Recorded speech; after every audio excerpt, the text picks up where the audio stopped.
Hello, everyone. As you recall, we ended Chapter 2 yesterday, and as such, we will be moving on to Chapter 3 of Dragon Ball, that is. Anyway, Chapter 3. Samantha, wake up. I moaned and opened one of my eyes. Training time. Hatsu whispered. I got out of my warm bed and stretched before following him outside, still rubbing the sleep from my eyes. Today, your sparring partner will be Dmitri, who has graciously volunteered. I did not! You ordered me! I simply had no choice! Dmitri cut in just before he faced. The most important area of your education is fighting. It's fairly simple. On the ground, your main objective is to get your opponent to surrender. But, seeing as this is training, you just have to pin him down. Hatzer sat on a nearby chair and watched. I faced and waited for Hatzer's order to start, my eyes searching for Dimitri's weakness.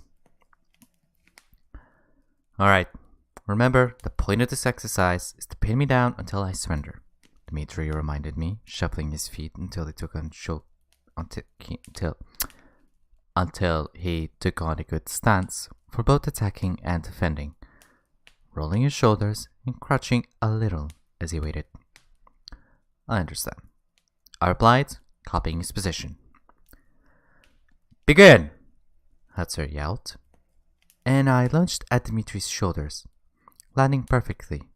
Dmitri bucked in an attempt to throw me off, but I dug in my claws and held on tight when his efforts increased in rage and pain.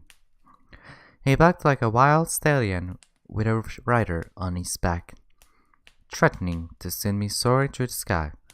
When I realized I had nothing to do to weaken him, I jumped clear and went for the direct approach.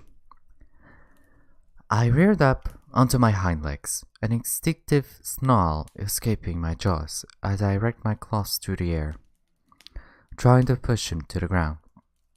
But he knew what was coming. He reared and shoved me to the ground instead. He rushed at me, but I rolled onto my paws and headbutted him in the chest. His breath whooshed out in an explosive stream of flame. I jumped clear of the blaze and took advantage of his moment of weakness by slamming my wing against his paws, knocking him off balance and slamming him to the ground.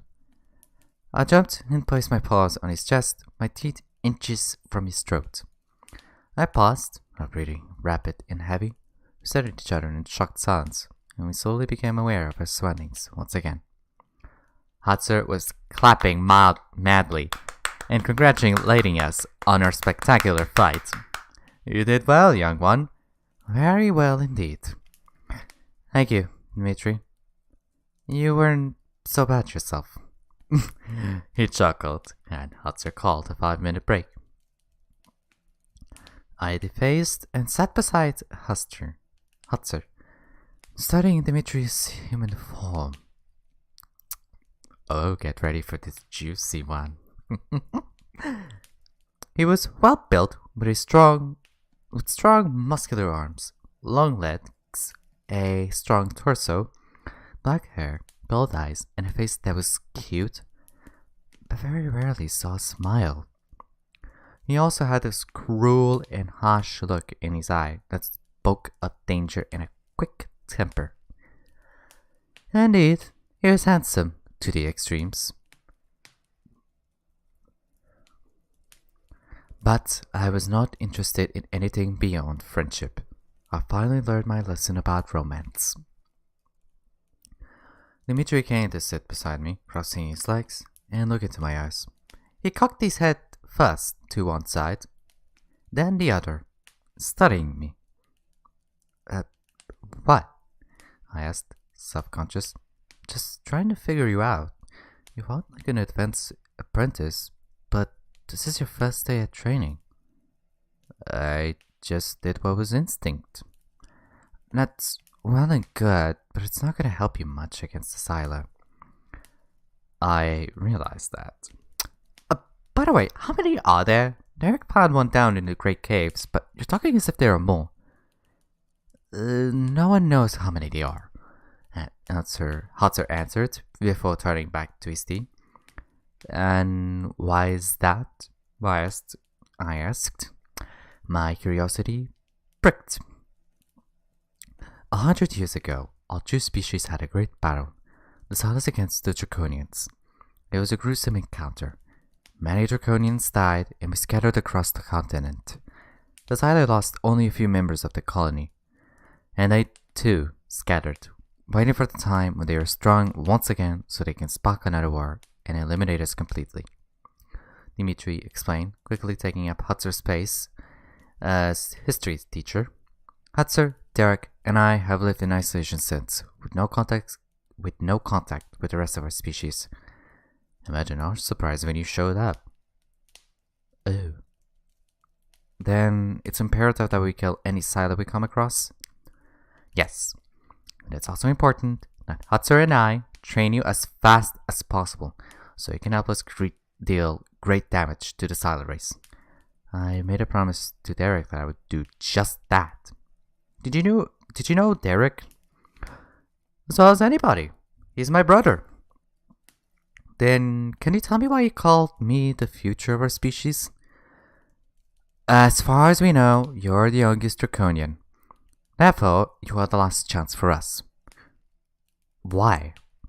During the battle, there was so much chaos that many pods got separated. We don't know who died and who lived. All we know is that we, as an individual, lived, and we have no way of communicating with the other survivors. So, where do I come in? You're proof that at least two Draconians were able to reunite. I'm afraid not. My parents are both humans. Well, you're still hope for future generations. Why? Obviously, there are male Draconians still around, and you might be the only female left. Dimitri blushed a deep red from below his shirt to well into his forest of hair. Oh, I understood all too well what he was implying. Since I could be the only female Draconian in existence and Dimitri was still pretty young, if we were the only ones left, he and I could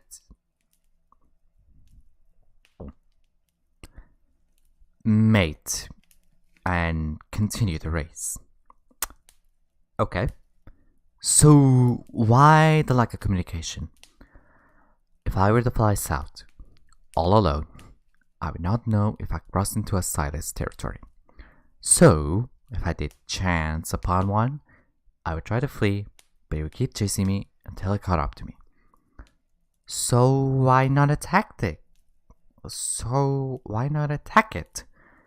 It is almost impossible for a lone Draconian to confront even a half-grown Sila and live long enough to tell of it. Oh, now do you see why it's so important for you to pass your studies? Yes, I see. And I'm going to do my best so I can be the best fighter of any Draconian my age. Dimitri laughed, and I grew angry. Did you think I was unable to do such a thing? That's very admirable, but you have the best Derek scores. He currently holds the best scores for any age group. Well, I'll still try my very best. Then I'll look forward to sparring with you. We were silent for a few seconds, then Hutzer declared the rest time over. Dimitri and I spared all throughout the day while Hutzer went into the forest close by to start fashioning me a bed. Hutzer did not call a halt until the light was starting to fade from the world. I got off of Dimitri for the 50th time that day and the feast. Good. I could use your help, you two. There's a big tree in the forest and my back can't handle the weight anymore. We'll get right on it, Master Hutzer, I said, phasing on once again. What does he mean? How can his back hurt? I asked, taking the disguise behind Dimitri. He was wounded very severely during the battle with the Sila. A claw was A claw ripped into his back and impaired his fighting. That's why he is not your sparring partner. Oh, poor Hutzer. Must be terrible. What? Say that to him! He may be impaired, but he doesn't want anybody's pity. But I still feel sorry for him. He can't fight anymore. That must feel horrible. I'll agree with you there, young one. I'll go crazy if I couldn't fight. Is fighting so important to you? Of course. Fighting is how you set yourself apart from the others. It's what makes you unique. Really? Did the females believe that? No. For them, it was whoever raised the most hatchlings was the top female. Quite frankly, I think that was stupid. I mean, I appreciate all the new warriors, but we only mate once a year, and each litter had the same number of hatchlings. Females. He scoffs, and I start to agree with him. Fighting was actually something productive, but reproducing like that is just a burden. You'll be asking every master to maximize the classes, and then some. Dimitri and I landed beside the fallen tree, and we judged the size of it. It was too big for us to carry with our paws, so we headed back to get some chain. When we had the chains, we laid it out flat on two sides of the tree, rolled the tree onto the chains, and secured the chains together.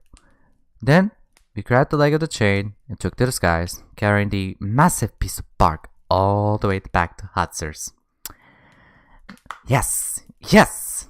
Brilliantly done. Good job, you two. We dipped our heads in acknowledgement of the praise. Then we went to search out food. We didn't get back until after dark, and the cave was brimming with light and heat from the fire. Hutzer sat by the home to tame the blaze. A stick with some meat through it. What is he doing? I asked, turning to Dimitri. He can't face and hunt anymore. The one on his back prevented that from ever happening again. So, now he has to live like the ancestors of the humans, having to hunt for hours a day, every day. He can't fight, and he's susceptible to wounds from a human-made object now, and he's left with a greed for the power he once possessed. Oh, no. That's awful. But he can get kinda touchy with that subject, even though he'll try to act as if it doesn't bother him. I'll avoid bringing it up. I'm not worried about the subject. I'm worried about his reaction. What's that supposed to mean? Just forget I said anything.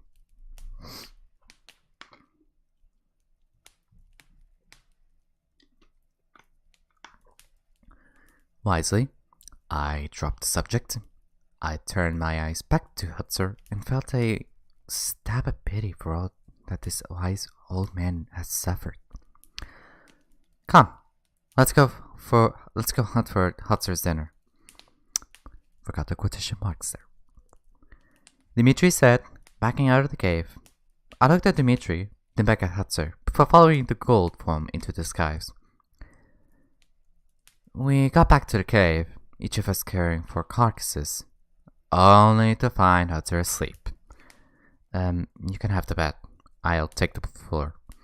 Dimitri stated matter-of-factly. I didn't argue. I just defaced, put another log on the fire, and crawled into the sheets.